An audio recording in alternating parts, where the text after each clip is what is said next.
Olá, sejam todos bem-vindos à nossa Escola Bíblica Dominical Online. Professor Israel aqui com vocês. Iniciamos hoje mais um trimestre da revista da Escola Bíblica Dominical, a editora Betel. E durante esses 3 meses teremos a oportunidade de estudar sobre o livro do profeta Ezequiel. Inicialmente eu queria dizer a você, caso seja necessário, aperte pause e assista o vídeo novamente. Se desejar fazer algum comentário aqui, seria muito útil para mim saber as suas impressões sobre esta aula.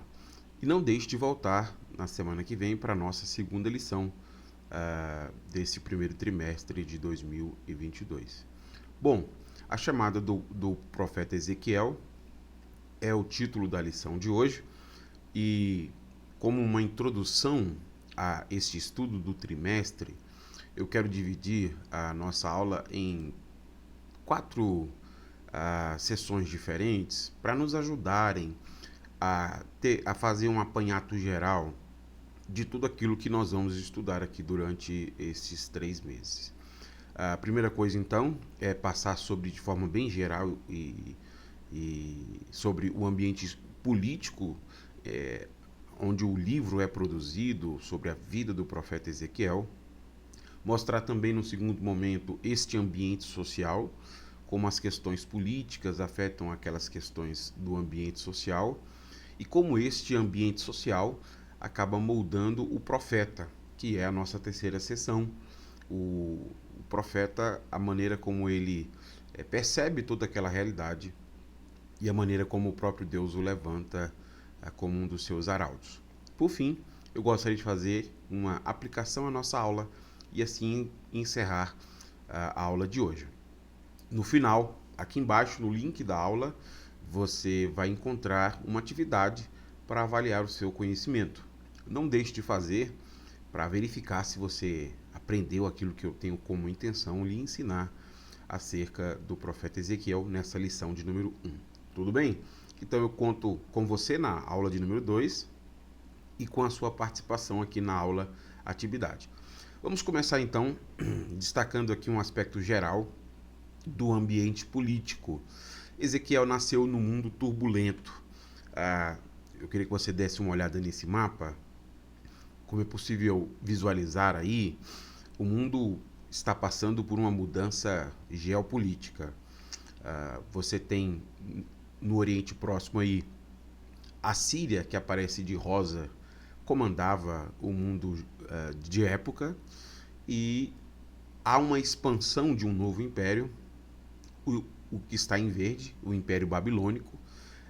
Este Império Babilônico ele tem crescido e ele faz frente então ao Império Assírio.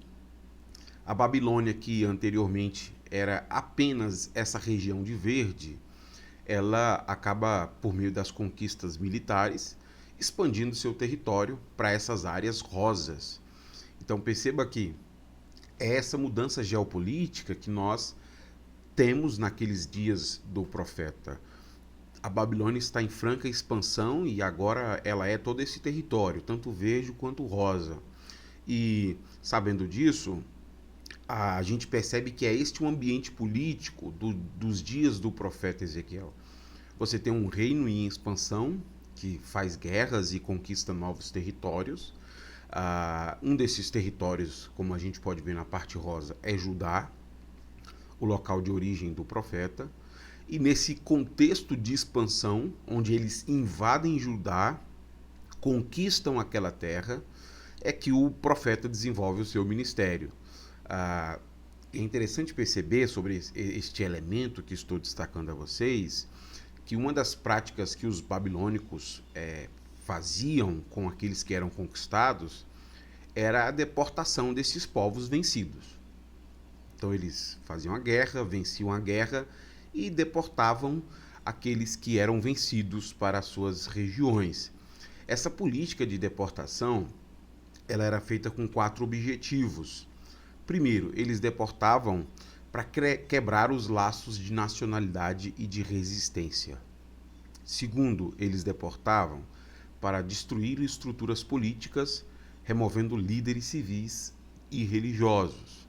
Terceiro, eles deportavam para fornecer recrutas para o exército babilônico. Quarto, eles deportavam para impulsionar a economia da Babilônia. Nós temos, então, motivos para esse tipo de prática. Tanto Daniel quanto o profeta Ezequiel foram vigitimados exatamente por um desses motivos e por uma dessas intenções. E agora aqui está o profeta Ezequiel sendo levado para a Babilônia para impulsionar a economia, trabalhando como escravo, produzindo tijolos à beira das margens do rio Quebar. Isso depois nós veremos com alguns outros enfoques, tudo bem? O que mais nós sabemos sobre o ambiente político? De acordo com o registro bíblico, quando os babilônicos deportavam os sobreviventes para o seu território, eles faziam isso com intencionalidade, como eu acabei de explicar a vocês.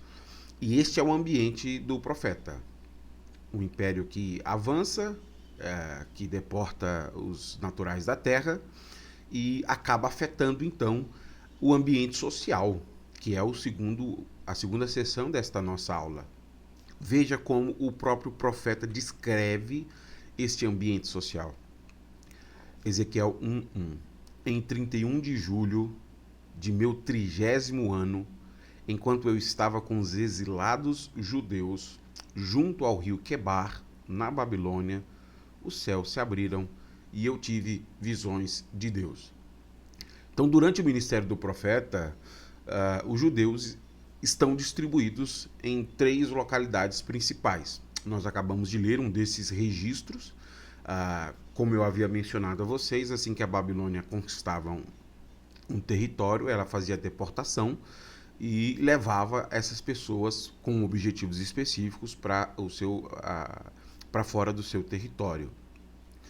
Apenas aqueles que eram mais pobres eram deixados, então, na terra para, às vezes, cuidar de vinhedos e dos oliviais. Isso aconteceu também na conquista de Israel. Eles levaram a maioria da população, é claro, daqueles que sobreviveram à invasão, mas os mais pobres foram deixados na terra. Desses poucos que restaram na terra, muitos fugiram para o Egito, exatamente no momento em que o governador, que foi colocado ali naquela região, Gedalias, é assassinado. Muitos judeus que ficaram na terra acabam fugindo para o Egito. Com isso, os judeus estão distribuídos no Egito, na Babilônia e alguns mais pobres ali em Judá. Ezequiel é um desses judeus que está espalhado pelo mundo. Nós lemos aí no texto e sabemos que ele está na Babilônia. Então perceba que esse grupo de judeus espalhado pelos os cantos do mundo, né, vamos chamar assim, é registro bíblico também. Eu queria destacar aqui então 2 pontos bíblicos que falam sobre esses judeus que estão distribuídos pelo mundo. O primeiro registro é aquele do próprio profeta. Ele fala sobre os que estão na Babilônia e fala também sobre aqueles que estão na terra, aqueles que foram deixados ali por serem os mais pobres. Leia comigo capítulo 11, versículo 14 ao 16. Então recebi esta mensagem do Senhor: Filho do homem, aqueles que ainda restam em Jerusalém falam de você, de seus parentes e de todo o povo de Israel que está no exílio. Dizem, estão longe do Senhor. Por isso, agora, ele nos deu a terra deles. Portanto, diga aos exilados, assim diz o Senhor soberano, embora eu os tenha espalhado entre as nações do mundo, serei um santuário para vocês durante seu tempo no exílio. É um fato fundamental que o profeta e o próprio Deus consideram essa distribuição do povo nas 3 principais localidades que eu acabo de destacar aqui. Mas se nós ouvimos o profeta falar sobre essa distribuição dos judeus pelo mundo, e a gente sabe que neste momento ele está falando com aqueles que estão exilados na Babilônia e com aqueles que ficaram na terra, o profeta Jeremias acrescenta então uma informação sobre aqueles que foram levados para o Egito. O que aconteceu com essas pessoas que foram ao Egito? Jeremias 44, versículo 1. Jeremias recebeu esta mensagem acerca dos judeus que viviam no norte do Egito, nas cidades de Migdol, Táfinas e Mênfis, e também no sul do Egito. Nós não sabemos como essas pessoas chegaram lá, mas à luz deste capítulo, Jeremias 44, a gente sabe que o clima religioso dos judeus que estão vivendo no Egito é muito sincrético. Então é importante perceber que o profeta Jeremias, que é aí um contemporâneo desses dias, está falando sobre aqueles judeus que estão no Egito. Apesar deles terem construído um templo, deles celebrarem a Páscoa e guardarem os sábados, eles adoravam muitas outras divindades. Então este capítulo, e depois se você quiser lê-lo, você perceberá que Jeremias faz um tom de denúncia contra essa prática dos judeus. Voltando então ao profeta Ezequiel, nós descobrimos neste momento que o seu público principal era a comunidade de judeus que morava na Babilônia. Como eu acabei de explicar a vocês, os judeus que foram deportados pelos babilônicos e os babilônicos fizeram isso com intencionalidade. Então, nesse momento, a gente já tem informações do contexto social que são muito ricas para nós. Na penúltima sessão, eu quero tratar sobre o profeta Ezequiel. A gente já sabe o ambiente político, o ambiente social, características gerais. E o profeta? O que nós sabemos sobre ele? Tudo que a gente sabe sobre o profeta Ezequiel, a gente aprende com este livro que recebe o seu nome, essas profecias que são conhecidas como profecias do profeta Ezequiel. A primeira coisa que eu quero falar sobre o conhecimento que temos acerca do profeta tem a ver com o significado do seu nome. Daniel Bloch, um comentarista do livro de Ezequiel, ele coloca algo muito preciso e eu queria compartilhar com você. Acompanhe comigo a leitura. Como muitos nomes hebraicos, Ezequiel representa uma afirmação de fé. Deus fortalece, Deus endurece. Ou um apelo de fé. Que Deus fortaleça, que Deus endureça. Aí, neste momento, então, ele passa a considerar as duas possibilidades para ele ter recebido este nome, tendo em vista o significado do nome dele. A primeira possibilidade. A menos que Ezequiel seja um pseudônimo anexado a algum profeta anônimo, com base na natureza de seu ministério. Então, antes de continuar lendo, ele está dizendo o seguinte: pelo significado do nome, a primeira possibilidade é que Ezequiel seja um nome que deram para um profeta que viveu naqueles dias, exatamente por este aspecto de fé. Uma primeira possibilidade para quem é este Ezequiel. Então seria uma pessoa que não se chama Ezequiel, mas que tem aí uma atitude de fé e por isso ele recebe este nome Ezequiel. A segunda possibilidade, o nome expressa a fé de seus pais na época de seu nascimento. Então, quando aquela criança nasceu, os seus pais, em uma expressão de fé, botaram aquele nome. Mas, o que a gente sabe? O profeta faz jus ao seu nome. Diante do cinismo e da rejeição de seu ministério, Yahvé realmente o fortalece. Isso é emblemático, apesar de haver discussões em torno do nome do profeta. O mais importante para nós é sabermos que o Ezequiel, o profeta, faz jus ao nome que recebeu, porque de fato ele foi fortalecido pelo Senhor para o cumprimento do seu ministério. Então essa é a primeira coisa que sabemos sobre ele, o significado do seu nome. A segunda coisa que nós descobrimos sobre o profeta é que ele é descendente de sacerdotes. Leia comigo, por favor, capítulo 1, versículo 3. O Senhor deu essa mensagem ao sacerdote Ezequiel, filho de Buzi, junto ao rio Quebar, na terra dos babilônios, e a mão do Senhor estava sobre ele. Isso é um elemento importante do profeta, porque o fato dele ser um sacerdote explica a sua familiaridade com o layout do templo. A gente vai ler todo o livro, estudar aqui uma boa porção do livro e perceber que ele conhece a estrutura da distribuição dos elementos do templo, o seu conhecimento sobre as formas de culto, questões levíticas, questões sacerdotais, bem como a preocupação que há neles sobre a reconstrução do templo. Então, este elemento sacerdotal está presente em toda a literatura. Quase nada se sabe sobre a família do profeta. E este terceiro elemento, ele é um pouco mais reduzido, porque o que a gente sabe é que ele é filho de Buzi, como nós acabamos de ler, e sabemos também que a sua esposa morre num pronúncio profético daquilo que Israel estava prestes a experimentar. Depois, Ezequiel 24, se você quiser antecipar este ponto, você pode ler e descobrir isso. Este fato faz com que o profeta seja um homem que sente na pele a mensagem que ele está transmitindo. Aquilo que outros profetas falaram, Ezequiel sofre.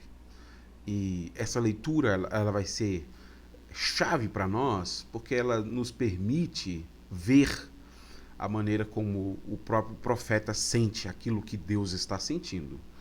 E isso é ilustrativo demais para a sua mensagem.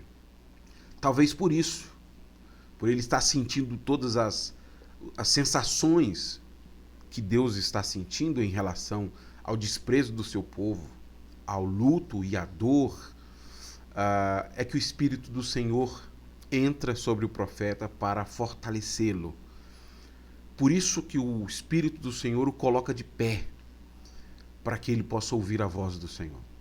Então este é um elemento importante para todos nós, porque o sofrimento do profeta representa muito o que o próprio Deus estava sentindo em relação àquele momento em que o seu povo está sendo exilado porque não obedeceu à sua aliança. É claro que essa aflição pelo qual vai experimentar o profeta acaba causando aí o interesse de alguns psicólogos e psicanalistas, e eles vão escrever coisas interessantes sobre o profeta. Veja o que o Daniel Bloch comenta sobre isso. A concentração de tantos traços bizarros em um indivíduo não tem precedentes. Sua nudez, deitado amarrado e nu, cavar buracos nas paredes das casas, paralisia emocional em face da morte da sua esposa, viagens espirituais, imagens de criaturas estranhas, de olhos e de coisas rastejantes, ouvir vozes e sons de águas, e a lista continua. Não é de admirar que Karl Jasper tenha encontrado em Ezequiel um caso inigualável para análise psicológica. Quando a gente lê essas palavras, elas soam um pouco assustador, porque essa abordagem psicanalítica ela acaba sendo rejeitada pelos comentaristas, também pelos psiquiatras. Se você ler uma obra posterior do Karl Jasper, ele vai fazer uma análise clínica de Ezequiel e vai perceber que não há essas marcas que tentam se colocar nele. O que nós descobrimos é que, assim como seus compatriotas, essas pessoas foram duramente marcadas pela dor e pelo sofrimento. Se você não entende e não sabe a dor que eles estão sofrendo, leia Lamentações de Jeremias. Você terá um quadro claro das pressões sociais e emocionais, as marcas de sofrimento que foram registradas na alma daqueles que eram vencidos pelos babilônicos. Com isso, então, eu quero encerrar com uma última sessão. Se Ezequiel é um homem afetado pelo seu tempo, se ele sente a dor que Deus está sentindo, será que este homem pode ser usado por Deus? E é aqui que eu queria fazer na quarta sessão uma aplicação importante. Os candidatos ao serviço divino podem ter pouca preparação, mas isso não limita a ação de Deus. Este é o elemento que eu acho mais maravilhoso na história do profeta Ezequiel. Esta dor, esta aflição, este sofrimento, o momento característico que ele está vivendo vai aparecer para a gente aqui de forma muito clara. Mas ainda assim, apesar de ser afetado pelos seus dias e por tamanha dor e sofrimento, e não conseguir expressar e esboçar o sofrimento sequer da morte de sua esposa, porque o próprio Deus o diz para não fazê-lo, nós veremos que este homem, ele não limita a ação de Deus. Não são as nossas fragilidades, as nossas idiosincrasias que impedem Deus de fazer coisas através de nossas vidas. Eu cito para vocês que Paulo escreveu em 1 Timóteo. Em mim, o pior dos pecadores, Cristo demonstrou a grandeza da sua paciência, para que eu servisse de exemplo àqueles que forem sendo salvos. É isso que é emblemático em Ezequiel. Ele nos dá um prenúncio de um Deus que é maravilhoso, por considerar pessoas como nós, cheias de marcas em nossas almas, cheias de defeitos e problemas, mas que ainda assim a glória do Senhor instrumentaliza vasos de barros como eu e como você. Bom, com isso nós encerramos a aula de hoje. Eu convido você a apertar o link aqui embaixo, fazer uma avaliação do aprendizado, e nas próximas aulas nós teremos oportunidade então de seguir aqui falando e aprendendo sobre o livro do profeta Ezequiel e a mensagem de Deus àquele povo. Independente de nossas condições e circunstâncias, existe um Deus maravilhoso que age em nossas vidas. Essa mensagem, ela nos acompanhará durante todo o nosso estudo para percebermos como a graça de Deus é maravilhosa. Eu espero você então na nossa próxima aula. Até lá!